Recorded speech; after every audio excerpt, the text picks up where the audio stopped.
David Shaw is the coach of Stanford. I was saying this earlier, Coach, that Stanford, you're in a unique hub. It's an intellectual hub. It's a technology hub. You are surrounded from Berkeley to Palo Alto for people who are trying to change the world.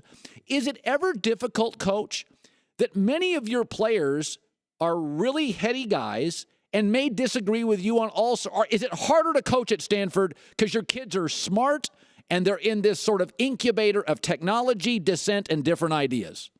It's only harder if you make it harder. I think it's somewhat easier for me because I embrace that. I love engaging with our players, and we've got some of the brightest young minds in the world walking around this campus, and I have no issues with that whatsoever. We're not in a place where the old school, I'm a coach, I say you do. That doesn't fly here. I have to have reasons, which I love. I love the fact that I had to explain why we're checking to plays for Andrew Luck. He needs to know why, as opposed to just do it because we say to. And when they understand the why, they become better. And we embrace that at Stanford because we believe we're teaching and coaching the next leaders of America. So I think it's just like you said. I think it's healthy to have meaningful conversations. Football, though, is also, David, always been a sport of discipline. From Belichick to your style. When I think of Stanford, I think of smart, well-coached, play within yourself. And yet you have these players who are now empowered, Colin Kaepernick, LeBron James. Is it tougher, do you think, for a coach because young people now have strong opinions, yet football's culture is no dividing, all uniting? Well, I take the approach, once again, being a college football coach in particular at a place like Stanford, to where I still look at myself as somewhat of a mentor to these young people, and not just in the sport of football. So we talk about these things and the platform that athletes have for social change. And my advice to these guys is, before you do or say anything, make sure that you're taking a stance that is defensible. Make sure you're taking a stance that makes sense for you and what you truly believe and can't be misinterpreted for something else.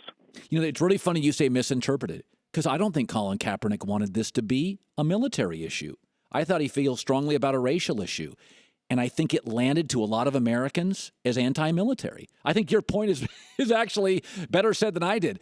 When you make stands and protests, David, in life, it's almost like when I talk to my wife about something and I know it's going to be a conversation that it's a tough conversation about raising our kids.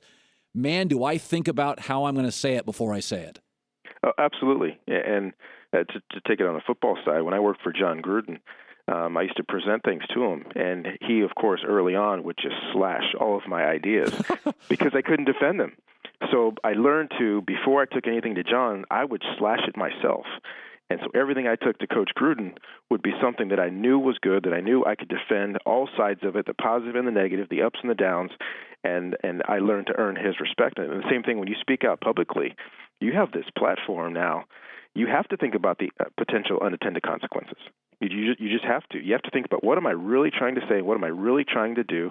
Because I had the same initial thought like everybody else did. I completely believe in being able to say and do whatever you believe. I think that's what this country was made for and stands for. But I've got a lot of family that are military, and when I stand up for the national anthem, for the flag, I think about those people. Yep. That's what it's hard to divorce the two. It's really hard. And for me, the good about all of this is it has spawned some very healthy conversation. But the problem is, too much of the conversation is about a patriotism, right? Again, I don't think that that's what Colin intended this to be.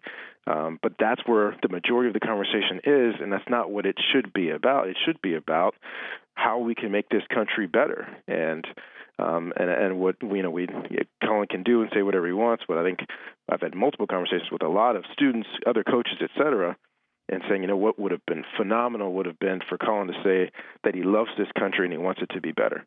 And then do whatever you want, because at least now we know his intentions as opposed to trying to explain your intentions on the back end. That, to me, I think where a lot of this has gotten misconstrued. You know what? It's really interesting. I was Doug Baldwin's people reached out to me yesterday to write something on my website, and I was sitting there and I'm thinking, and I'm like, I don't know what culture you've created at Stanford. You inherited one, and you've taken it to the next level. Most assistants that take over for famous head coaches don't work. You've taken it to another level. And I look at this, David, Doug Baldwin.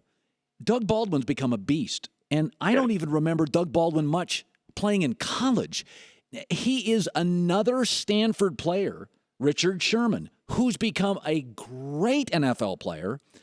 And I remember him in college, but God, I didn't think Richard Sherman was this.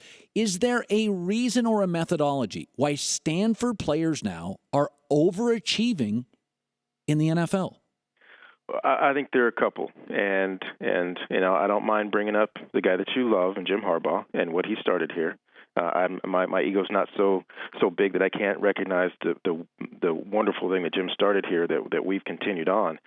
But when you look at a place like Stanford, we should be what we are, right? We have the ability to have brilliant, not just smart, but brilliant young people that are very, very disciplined, as I know you love, on and off the field, because it takes discipline to get to a place like this. It takes discipline to be successful at a place like this.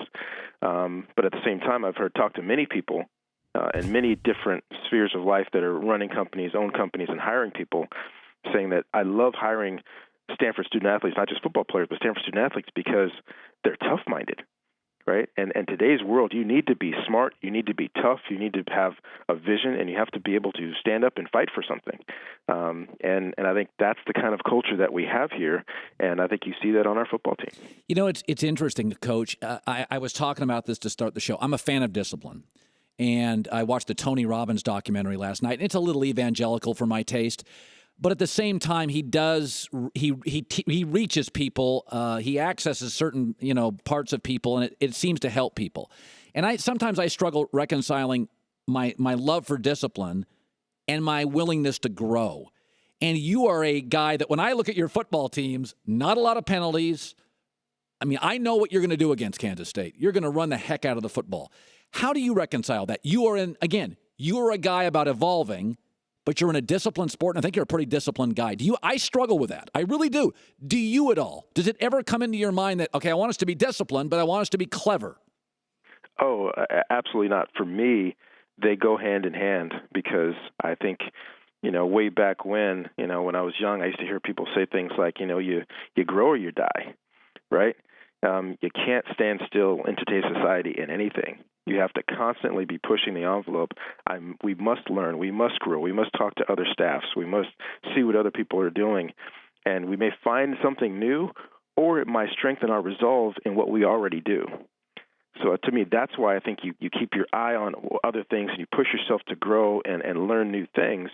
Even if you don't change, you now say, okay, now I have a better reason why we do what we do, because we won't do that.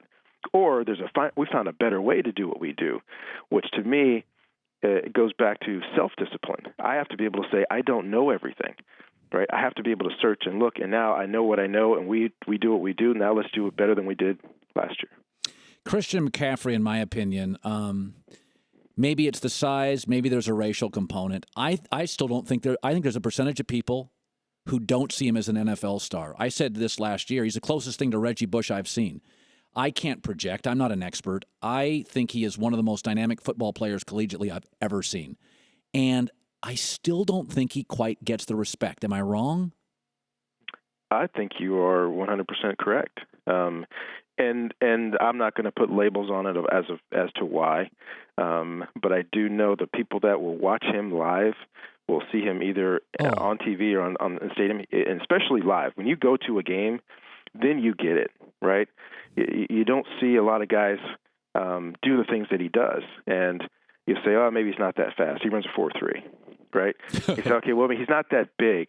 Well, he doesn't just run away from people and run around people. He runs through tackles. He breaks tackles. He is physical. And then, who in the history of the game has done as much as this guy can do, returning punts, returning kicks, and not just being an outside runner, which he's great at, but also being an inside runner. Oh, by the way, lining up out at receiver and catching balls and different things that we did with him in screen game, et cetera, throughout the year last year. There's nothing that we haven't let this guy do that he can't do as well as anybody in the country. So the people that don't notice it it's almost to the point where they're trying not to notice it. That's you have right. to actually look away. You have to actually make yourself not watch, because when you watch, you can't help but just say one word, and that word is wow. When I had a friend go to the Stanford, Iowa game, he's like 5 minutes into the game, you're like, McCaffrey is significantly better than every other athlete on the field. And it's hips, feet, size, vision, just remarkable. You open up with a toughie. Kansas State's well-coached, terrific defense. It's on FS1, 9 Eastern, 6 Pacific. We wish you the best. I could talk to you all day, Coach. Thank you. I appreciate it. Good to talk to you, Colin. You bet.